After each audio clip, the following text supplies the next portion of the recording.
एक छोटे से गांव है जहां सब एक दूसरे को जानते थे और हर कोने से प्राकृतिक सौंदर्य बरस रहा था।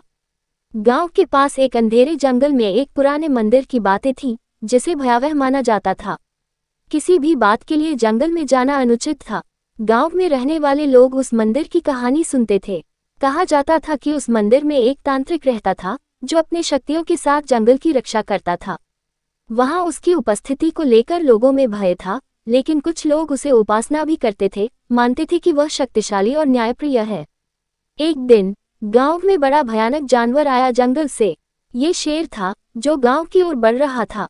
गांव वाले बेहद डरे हुए थे, क्योंकि उन्हें पता था कि इस शेर की हरकत बहुत हत्यारी हो सकती थी।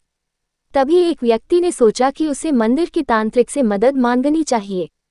वह अपने दोस्तों के साथ मंदिर की ओर निकला। मंदिर पहुंचते ही उन्होंने देखा कि वहां एक वृद्ध आदमी बैठा हुआ था, जो अत्यंत ध्यान में लगा हुआ था। वे उस वृद्ध तांत्रिक से मिले और उन्होंने अपनी समस्या सुनाई। तांत्रिक ने उन्हें शेर के खिलाफ एक योजना बताई। वह कहा कि शेर को उसके प्राकृतिक आवास से बाहर निकालना आवश्यक है, लेकिन यह उनके लिए बड़ी चुनौती होगी। तब रात को जब शेर गांव के पास आया, तांत्रिक ने अपने मंत्रों का जादू किया। वह जंगल में ऐसा डरावना शोर मचा दिया कि शेर घबरा गया और वह वापस जंगल की ओर भाग खड़ा हो गया। गांव वालों ने देखा कि उनका मंदिर का तांत्रिक ने उनकी सहायता की और उन्हें शेर से छुटकारा मिल गया।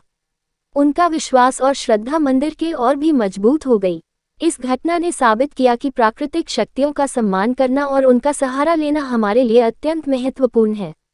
गांव वालों ने फिर से अपनी प्राकृतिक वातावरण की देखभाल करने का संकल्प किया और मंदिर के तांत्रिक का आभास उनके जीवन का महत्वपूर्ण हिस्सा बन गया।